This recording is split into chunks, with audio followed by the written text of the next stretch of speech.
L'ouvrage dans la collection des biographies d'Ouest-France consacré à Jean Moulin, La Passion de la République, est, comme les autres livres de cette collection,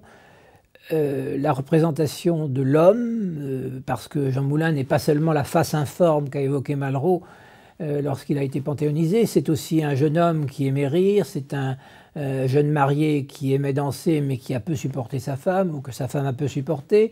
C'est quelqu'un qui a eu une vie passionnée, qui a aimé skier, qui a aimé chanter, rire, avoir une belle voiture rouge, ce qui n'était pas du tout une couleur de voiture qu'on aimait beaucoup dans la préfectorale. Donc c'est un homme plein de vie, et cet homme plein de vie, il va tout sacrifier pour que l'unité de la résistance se fasse, et il va trouver la mort dans ce combat. Ce que De Gaulle fait sacraliser en Moulin en le faisant entrer au Panthéon, c'est l'homme qui a servi l'État jusqu'à la mort. Et donc, c'est cette vision d'une France souveraine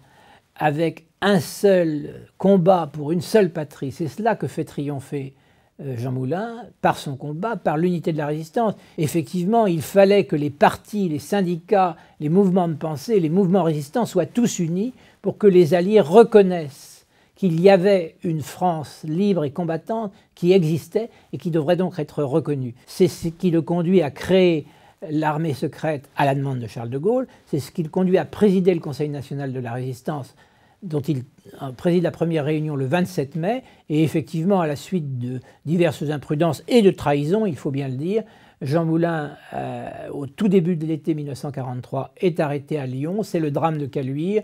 et c'est ensuite des semaines de torture dont sa sœur a su dire qu'il avait atteint les limites de la souffrance humaine. Et c'est effectivement cela aussi qui a fait qu'il est devenu ce visage de la France que Malraux a salué en décembre 1964.